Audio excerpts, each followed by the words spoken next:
people around the world. But out of all these eerie stories, one that stands out in particular. I'm talking about Robert. The doll, a toy with a troubled past, that became a symbol of the terrifying and paranormal. But the question is, what makes Robert different from all the other cursed dolls? Family lived in a house known for being a home full of mystery and secrets.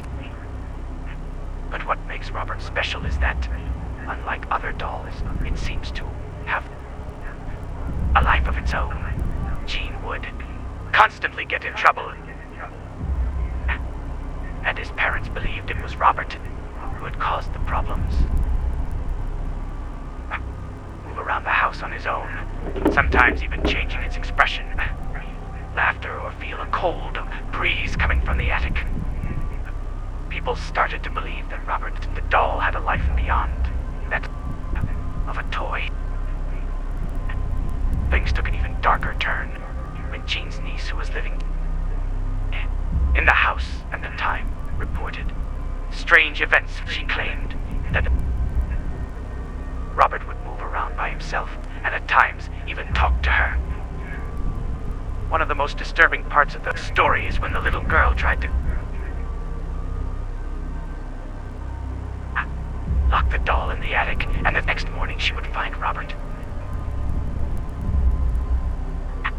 downstairs, sitting in the chair, waiting for her. But things didn't stop there. Many visitors to the house claimed that they felt a sense of unease when they encountered Robert.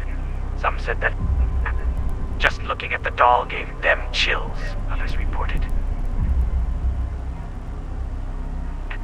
The doll, a curse that allegedly brought misfortune to anyone who provoked or disrespected Robert.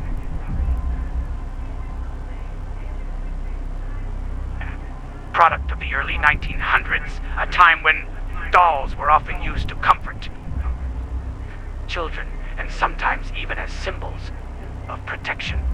But with Robert, that wasn't the case. Over the years, his unsettling appearance and the stories surrounding him made him a symbol of fear. His glassy eyes and stitched.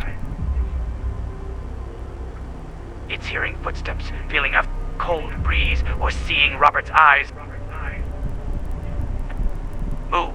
The evidence seems to speak. There are also those who say that Robert's power lies in his connection.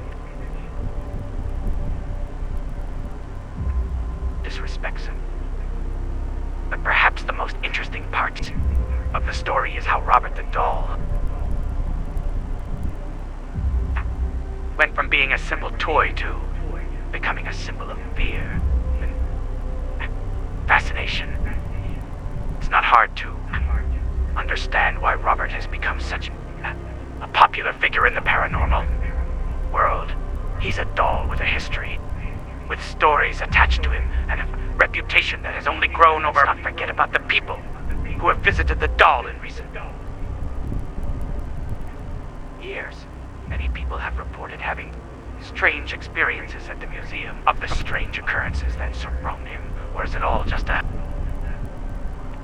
story designed to entertain and frighten people?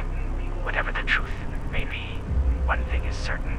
Robert has left his mark on the world of the paranormal, and his legend continues to grow. Find yourself if you can. West, make sure you stop by the museum and see for yourself.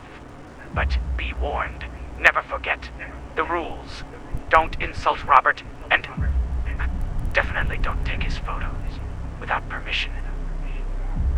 Continued living in his room, which to me is very bizarre, leaving a room prepared for a child who no longer lives there, with toys and dolls all are around. And then that's when the story started to spread even more. A reporter asked to interview her and wanted to see the doll in person. The reporter, named Mel, began talking with the house owner. His last name, I think, was Hamilton. I'm not entirely sure. She started talking about the